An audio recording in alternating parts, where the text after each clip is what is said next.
आज हम बात करेंगे स्कॉट एलन द्वारा लिखित एक ऐसी बुक की जिसने लाखों लोगों की सोच को चैलेंज किया है। एक ऐसी किताब जिसने हमें ये सिखाया कि अगर हम अपने कंफर्ट जोन से बाहर निकलकर सबसे पहले मुश्किल कामों को निपटाना सीख जाएं, तो न सिर्फ हमारी प्रोडक्टिविटी बढ़ेगी बल्कि हम खुद को एक कम्प्लीटली अलग इंसान में बदल पाएंगे। जी हाँ, हम बात कर रहे हैं do the hard things first की। इस बुक को हल्के में लेने की गलती मत करना, क्योंकि ये सिर्फ टाइम मैनेजमेंट या टू डू लिस्ट की बात नहीं करती। ये बात करती है करेज, सेल्फ मास्टरी और इनर ट्रांसफॉर्मेशन की। स्कॉट एलन का मानना है कि जो इंसान सबसे पहले मुश्किल चीजों को निपटाना सीख जाता है, वो जिंदगी के हर बड़े चैलेंज को बिना डरे फेस कर सकता है। इस किताब में टोटल 4 पार्ट्स हैं और हर पार्ट आपको एक नए साइकोलॉजिकल बैरियर से बाहर निकालता है। तो चलिए शुरू करते हैं पार्ट 1 से। आप देख रहे हैं माइंडसेट पीडिया, जहां हर पन्ना खोलता है एक नए माइंडसेट का दरवाजा, क्योंकि दिमाग का लॉक किताब से होगा unlock. Part 1, understanding the psychology behind procrastination. इस पहले पार्ट में स्कॉट एलन हमें ये समझाने की कोशिश करते हैं कि प्रोक्रेस्टिनेशन कोई आदत नहीं है, ये एक डीपली रूटेड इमोशनल रिस्पॉन्स है। जब भी हम किसी टास्क को टालते हैं तो वो हमारी इनर साइकोलॉजी का रिफ्लेक्शन होता है। हम टालते क्यों हैं? क्योंकि हम डरते हैं फेलियर से, रिजेक्शन से, क्रिटिसिज्म से। हमारा ब्रेन नेचुरली उस काम से बचता है जिसमें डिस्कम्फर्ट हो, और इसलिए वो हमें शॉर्ट टर्म कंफर्ट के बहाने देता है, जैसे अभी मूड नहीं है, कल करेंगे, थोड़ा और प्लानिंग कर लेते हैं। पर असल में ये सब माइंड की स्ट्रैटेजीज होती हैं ताकि आप हार्ड कामों से बच सको। स्कॉट इस हिस्से में हमें एक और इम्पोर्टेंट टर्म से इंट्रोड्यूस कराते हैं, डिसीजन फटीग। हमारा दिमाग हर रोज सैकड़ों छोटे बड़े डिसीजंस लेता है, जिससे धीरे धीरे मेंटल एनर्जी ड्रेन होती जाती है और दिन के अंत तक हमारे पास विल पावर बचती ही नहीं, जिससे हम हार्ड काम टालते रहते हैं। इसीलिए स्कॉट कहते हैं, do the hard things first. जब आपकी एनर्जी सबसे हाई हो, don't wait for motivation, build momentum through action. एक और जबरदस्त कॉन्सेप्ट इस हिस्से में है, आइडेंटिटी रीइंफोर्समेंट थ्रू एक्शन। जब आप रोज किसी हार्ड चीज को कॉन्शियसली कंप्लीट करते हो, तो आप अपने ब्रेन को एक नया मैसेज देते हो, I am the kind of person who takes action. और जब ये आइडेंटिटी स्ट्रांग हो जाती है, तब आप नेचुरली प्रोक्रेस्टिनेशन से बाहर निकलने लगते हैं। स्कॉट की कुछ एक्शनेबल टिप्स इस पार्ट में। हर सुबह सिर्फ 3 ऐसे टास्क्स लिखिए जो अनकंफर्टेबल हैं और उन्हीं से शुरुआत करिए। प्रोक्रेस्टिनेशन जर्नल मेंटेन करिए, जहां आप नोट करें कि आप कौन से काम टालते हैं और क्यों। अपने कंफर्ट जोन को डेली थोड़ा थोड़ा पुश करिए, चाहे कितना भी डर लगे। स्कॉट कहते हैं, clarity comes from engagement, not from overthinking. Part 1 का सार। प्रोक्रेस्टिनेशन को ओवरकम करने के लिए आपको सिर्फ डिसिप्लिन नहीं, डीप सेल्फ अवेयरनेस की जरूरत है। जब आप ये समझ जाते हैं कि आप क्यों टालते हैं, तभी आप एक्शन लेना शुरू करते हैं। अब चलिए अगले पार्ट में चलते हैं, जहां हम जानेंगे उन डर के बारे में जो आपकी सक्सेस के रास्ते में सबसे बड़ी दीवार बनकर खड़े हैं। क्या आप तैयार हैं? Part 2, tackling fears that block action. Scott Allen इस पार्ट में हमें सीधा उस जगह ले जाते हैं जहां हमारी सारी प्रोडक्टिविटी रुक जाती है, डर के दरवाजे पर। हम सब किसी न किसी डर का सामना कर रहे होते हैं। कोई फेलियर से डरता है, कोई रिजेक्शन से, कोई क्रिटिसिज्म से। लेकिन इन सब के पीछे कॉमन चीज है, एक्शन लेने से बचने की आदत। स्कॉट बताते हैं कि ये डर हमारे गोल्स को सैबोटाज कर देते हैं, इससे पहले कि हम शुरुआत भी करें। What will people think? What if I fail? Am I really good enough? ये सारे सवाल एक्शन से पहले ही इतने जोर से दिमाग में गूंजते हैं कि हम मोशन में आने से पहले ही पैरालिसिस में चले जाते हैं। स्कॉट यहाँ एक जबरदस्त टेक्निक इंट्रोड्यूस करते हैं, फियर मैपिंग। ये एक्सरसाइज हमें हमारे डर को नक्शे की तरह देखने की ताकत देती है, ताकि हम उससे लड़ने की स्ट्रैटेजी बना सकें। फियर मैपिंग के 3 सिंपल स्टेप्स हैं। डर को क्लियरली पहचानिए, मुझे किस चीज का डर है। वर्स्ट केस सिनेरियो इमेजिन कीजिए, अगर ये हो भी गया तो मैं क्या करूंगा। उस डर को लॉजिक और एक्शन के जरिए ब्रेक डाउन कीजिए। कौन सा पहला स्टेप मैं ले सकता हूँ? स्कॉट कहते हैं, clarity kills fear, action kills hesitation. इस पार्ट का कोर लेसन है, Courage is not the absence of fear. It's taking action in spite of fear. Courage का मतलब ये नहीं कि डर खत्म हो गया है, बल्कि इसका मतलब है कि आप डर को देखकर भी आगे बढ़ रहे हैं। वो बताते हैं कि जब आप एक्शन लेते हैं, भले ही छोटा सा, तो आपका दिमाग उस डर को दोबारा उतनी इंटेंसिटी से नहीं ट्रिगर करता। हर बार एक्शन लेने से आप अपने ब्रेन को ये सिखाते हैं, I can handle this. I'm not a victim of my fear.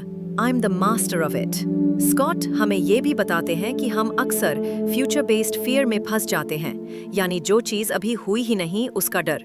इसलिए वो बार बार प्रेजेंट मोमेंट में वापस आने को कहते हैं। एक और ब्यूटीफुल इंसाइट इस पार्ट में है, reframe your fear as a compass. अगर कोई चीज आपको डरा रही है तो हो सकता है वहीं आपकी ग्रोथ छुपी हो। तो डर को डरा रही है तो हो सकता है वहीं आपकी ग्रोथ छुपी हो। तो डर को सिग्नल की तरह लीजिए कि अब एक्शन लेने का टाइम है। Practical tips from part 2। जब भी डर लगे उसे पॉज का रीजन मत बनाइए, बल्कि उसे पुश का सिग्नल मानिए। Action builds confidence. छोटी सक्सेस से खुद पर विश्वास बढ़ाइए। हर दिन का एक डिस्कम्फर्ट टास्क चुनिए और उसे फेस करिए। स्कॉट एलन का ये हिस्सा रिमाइंड कराता है कि हमारा डर अक्सर एक इल्यूजन होता है जिसे हमने ही इमेजिनेशन से बनाया है, और जो इंसान उस इल्यूजन को पार करना सीख गया वो किसी भी रियलिटी को फेस कर सकता है।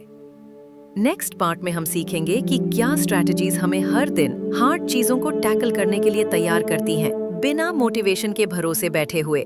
Part 3, practical strategies for doing the hardest tasks first. अब जब आपने प्रोक्रेस्टिनेशन की साइकोलॉजी समझ ली और डर को भी फेस करना सीख लिया, तो अगला लॉजिकल स्टेप है एक्शन लेने की सही टेक्निक सीखना। स्कॉट एलन इस पार्ट में हमें स्टेप बाय स्टेप वो टूल्स और स्ट्रैटेजीज सिखाते हैं जो हर रोज हार्ड चीजों को पहले करने की हैबिट डेवलप करने में मदद करते हैं, बिना मोटिवेशन का वेट किए हुए। 1. The power of morning momentum. Scott कहते हैं कि आपका दिन जैसे शुरू होता है वैसे ही फ्लो में चला जाता है। अगर आपने दिन की शुरुआत इजी चीजों से की, एग्जाम्पल ईमेल चेक करना, सोशल मीडिया स्क्रॉल करना, तो आपका माइंड लो गियर में फंस जाता है। लेकिन अगर सुबह सबसे पहले आपने हार्डेस्ट और मोस्ट इम्पॉर्टेंट टास्क को किया, तो आपका कॉन्फिडेंस स्काई रॉकेट करता है। इसीलिए वो रेकमेंड करते हैं ईट योर फ्रॉग फर्स्ट, यानी सबसे डिफिकल्ट, मोस्ट अनकंफर्टेबल काम को सुबह सबसे पहले करिए। वो अनकंफर्टेबल होगा, लेकिन बाद में पूरे दिन की एनर्जी एलिवेटेड रहेगी। 2. Create a pre action ritual. Action लेने से पहले एक शॉर्ट रिचुअल बनाइए, जैसे 2 मिनट ब्रेथ वर्क, जर्नलिंग या विजुअलाइजेशन। स्कॉट कहते हैं ये छोटे रिचुअल्स आपके ब्रेन को सिग्नल देते हैं कि अब सीरियस वर्क शुरू होने वाला है। जैसे एथलीट्स मैच से पहले वार्म अप करते हैं, वैसे ही आपके ब्रेन को भी एक सिग्नल चाहिए ताकि वो डिस्ट्रैक्शन मोड से डीप फोकस मोड में जा सके। 3. Break the task into micro steps. अक्सर हम किसी टास्क को इतना बड़ा इमेजिन कर लेते हैं कि डर लगने लगता है। इसलिए स्कॉट सजेस्ट करते हैं कि टास्क को छोटे मैनेजेबल स्टेप्स में डिवाइड करें। Example, instead of write the report, break it into open document. Step 1. Write headline. Step 2. Draft 3 bullet points. Step 3. Her micro action आपको मोमेंटम देता है, और जब यानी अपने कैलेंडर में स्पेसिफिक ब्लॉक्स बनाइए जहां सिर्फ एक ही काम होगा और कुछ नहीं। No multitasking, no notifications, सिर्फ फोकस वो कहते हैं। Multitasking is the enemy of deep work.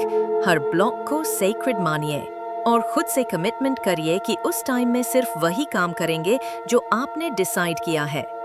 5. Reward your completion. Human brain reward driven होता है। स्कॉट बताते हैं कि जब आप कोई हार्ड टास्क कंप्लीट करते हैं तो खुद को छोटा सा रिवॉर्ड दीजिए, चाहे वो कॉफी ब्रेक हो, 5 मिनट वॉक हो या एक फेवरेट सॉन्ग। ये रिवॉर्ड आपको साइकोलॉजिकली रीइंफोर्स करता है कि हार्ड वर्क के बाद खुशी मिलती है, और इससे अगली बार टास्क से डर कम होगा। 6. Build a consistency chain. हर बार जब आप हार्ड चीजों को पहले टैकल करते हैं, उसे ट्रैक करें।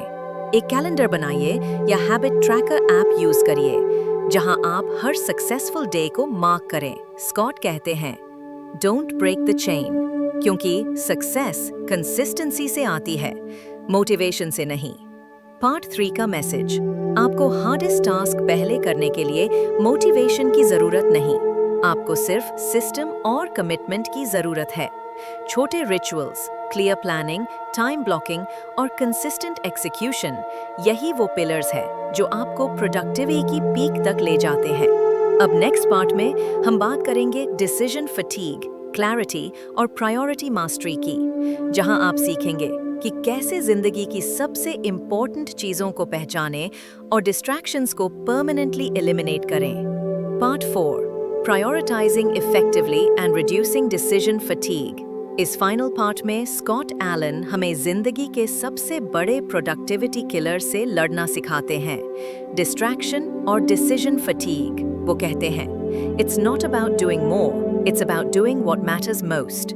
क्लैरिटी एलिमिनेट्स ओवरवेल्म, यानी ज्यादा काम करने से सफलता नहीं मिलती, बल्कि सही कामों पर फोकस करने से मिलती है। सबसे पहले बात करते हैं डिसीजन फटीग की। हमारा ब्रेन एक दिन में लिमिटेड मेंटल एनर्जी यूज कर सकता है। अगर हम हर छोटी बड़ी चीज का डिसीजन खुद ही लेते जाएं, तो by the time real important decision लेना होता है, हम ऑलरेडी मेंटली एग्जॉस्टेड हो चुके होते हैं। इसलिए हम शॉर्टकट्स लेने लगते हैं, हार्ड चीजें टालते हैं और इजी डिस्ट्रैक्शंस को प्रायोरिटी देने लगते हैं। स्कॉट एलन कहते हैं, आपको दिन की शुरुआत सबसे इम्पोर्टेंट डिसीजन से करनी है और अनइम्पोर्टेंट चीजों को एलिमिनेट करना है। यहाँ पर आता है clarity based prioritization system.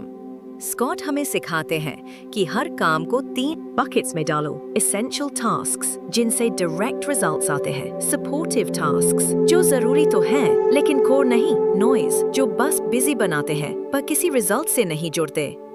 Example, writing a business proposal, essential. Email inbox 0, supportive. No, endless social media scroll, noise. जब आप इस clarity से decide करते हैं, तो decision fatigue अपने आप कम हो जाती है। Next comes the 80-20 rule, यानी Pareto principle. स्कॉट बताते हैं कि आपके 80% रिजल्ट्स सिर्फ 20% एक्शन से आते हैं, तो आपको हर दिन उस 20% को आइडेंटिफाई करना है और उसी में सबसे ज्यादा एनर्जी लगानी है। Don't confuse activity with productivity. Busy दिखना और प्रोडक्टिव होना 2 अलग चीजें हैं। सच्ची प्रोडक्टिविटी क्लैरिटी से शुरू होती है। एक और सुपर प्रैक्टिकल कॉन्सेप्ट है default settings for decision efficiency. Scott कहते हैं, अपने रोजमर्रा के डिसीजंस को ऑटोमेट कर दीजिए। जैसे स्टीव जॉब्स ने हर दिन एक जैसा कपड़ा पहनना शुरू किया ताकि वो एनर्जी सेव कर सके ज्यादा इंपॉर्टेंट डिसीजंस के लिए। आप भी कर सकते हैं। Fixed morning routine, pre decided breakfast, defined time blocks for work, no social media before 11 AM। इससे आपका ब्रेन फ्री रहता है हाई इम्पैक्ट कामों के लिए। और अब बात करते हैं सिंगल टास्क फोकस की। मल्टीटास्किंग आपकी परफॉर्मेंस को डिस्ट्रॉय कर देती है। स्कॉट बताते हैं, हर बार जब आप एक टास्क छोड़कर दूसरे में जाते हैं, आपका ब्रेन 15-20 मिनट तक रिकवरी मोड में रहता है। यानी आप जितना मल्टीटास्क करेंगे उतना लो क्वालिटी आउटकम मिलेगा। इसलिए एक बार में एक ही काम करें, डीप फोकस में। फाइनल प्रायोरिटी मास्टरी टिप, हर दिन का एक क्वेश्चन, अगर मैं आज सिर्फ एक काम पूरा कर सकूं तो वो क्या होगा? इस एक सवाल का आंसर ही आपका सबसे इम्पोर्टेंट टास्क है। अगर आपने दिन की शुरुआत उसी काम से की तो आप ऑलरेडी सक्सेसफुल हैं, बाकी सब बोनस है। पार्ट 4 का सार, ट्रू प्रोडक्टिविटी का मतलब है सही चीजों को पहले करना, बेकार डिसीजंस को एलिमिनेट करना और डिस्ट्रैक्शंस को डिसिप्लिन से रिप्लेस करना। स्कॉट एलन हमें याद दिलाते हैं कि क्लैरिटी ही करेज की जड़ है और जब हम सही प्रायोरिटीज चुनते हैं तभी हम सही डायरेक्शन में ग्रो करते हैं। अब आप इस पूरी जर्नी में समझ चुके हैं कि प्रोक्रास्टिनेशन कैसे काम करता है, डर को कैसे मात देनी है, काम को सिस्टम के जरिए एक्शन में बदलना है और सबसे जरूरी चीजों पर फोकस करना है। अब सिर्फ एक चीज बची है, स्टार्ट करना और सबसे मुश्किल चीज को सबसे पहले टैकल करना। Because winners don't wait to feel ready, they do the hard things first. अब आप जान चुके हैं कि प्रोक्रास्टिनेशन का इलाज साइकोलॉजी और आइडेंटिटी शिफ्ट से होता है। जॉब को फेस किए बिना ग्रोथ पॉसिबल नहीं है। हार्डेस्ट हंस टू चार्ज पर पहले करना सक्सेस की सीढ़ी चढ़ने का पहला स्टेप है और क्लैरिटी ही असली प्रोडक्टिविटी का इंजन है। स्कॉट एलन हमें याद दिलाते हैं, success is not about doing more, it's about doing the right thing at the right time, especially when it's hard. And आपकी है। उठिए, सोचिए मत, जो सबसे मुश्किल काम है उसे सबसे पहले करिए, because that's where your future begins. दोस्तों, Do the Hard Things First कोई ऐसी बुक नहीं जो आपको सिर्फ प्रोडक्टिविटी हैक्स सिखाती है। ये एक ऐसी किताब है जो आपकी पूरी सोच बदल देती है कि आप मुश्किल कामों से भागते क्यों हैं और कैसे आप उन्हें जीत सकते हैं। स्कॉट एलन हमें सिखाते हैं कि जिंदगी की सबसे बड़ी लड़ाई बाहर नहीं, आपके अंदर चल रही है। हर बार जब आप किसी काम को टालते हैं, हर बार जब आप डर से पीछे हटते हैं, हर बार जब आप सोचते हैं अभी नहीं कभी और, तो आप अपनी पावर को खुद ही कम कर देते हैं। लेकिन जब आप अपने अंदर के डर को फेस करते हैं, जब आप सबसे पहले उस काम को करते हैं जो सबसे ज्यादा अनकंफर्टेबल लगता है, तो आप अपने अंदर एक नई शक्ति को एक्टिवेट करते हैं। यही है इस किताब का असली जादू। हार्ड थिंग्स करना ही असली फ्रीडम है, क्योंकि जितना ज्यादा आप कंफर्ट जोन से बाहर आते हैं, उतनी ही तेजी से आप ग्रो करते हैं। इस बुक में हमने जाना कि प्रोक्रास्टिनेशन एक आदत नहीं, एक इमोशनल ट्रैप है, कि डर से भागने से नहीं, उसे समझने और पार करने से करेज आता है, कि हर बड़े गोल की शुरुआत होती है छोटे कंसिस्टेंट एक्शंस से। क्वायर्स की क्लैरिटी और प्रायोरिटीज ही आपके फोकस को मजबूत बनाते हैं। और सबसे बड़ी बात, डिसिप्लिनेटेड मोटिवेशन। सिस्टम बनाइए, स्ट्रैटेजी अपनाइए और हर सुबह खुद से एक वादा करिए, आज का सबसे मुश्किल काम सबसे पहले। स्कॉट एलन कहते हैं, When you do the hard things first, life gets easier। और यही बात पूरी किताब में बार बार गूंजती है। जब आप मुश्किलों को पोस्टपोन नहीं करते बल्कि उन्हें वेलकम करते हैं, तो वही मुश्किलें आपको वो इंसान बना देती हैं जिसे आपने आज तक सिर्फ इमेजिन किया था। दोस्तों, do the hard things first कोई टाइम मैनेजमेंट गाइड नहीं, ये एक माइंडसेट ट्रांसफॉर्मेशन टूल है। एक ऐसी किताब जो आपको सिखाती है कि डिसिप्लिन को आदत बनाओ, फियर को मैप करो, फेस करो, कंफर्ट जोन को डेली चैलेंज करो और हर दिन सबसे पहले वो काम करो जिसे करने का मन बिल्कुल नहीं है, क्योंकि वही आपका ब्रेक थ्रू है। और इसी के साथ खत्म होता है do the hard things first का ये जबरदस्त सफर। अगर आपको ये समरी पसंद आई हो तो लाइक करें, शेयर करें और अपने दोस्तों के साथ जरूर शेयर करें। और हाँ, माइंडसेटपीडिया को सब्सक्राइब करना ना भूलें, क्योंकि दिमाग का लॉक सिर्फ किताब से होगा अनलॉक। मिलते हैं अगली वीडियो में। Thanks for watching.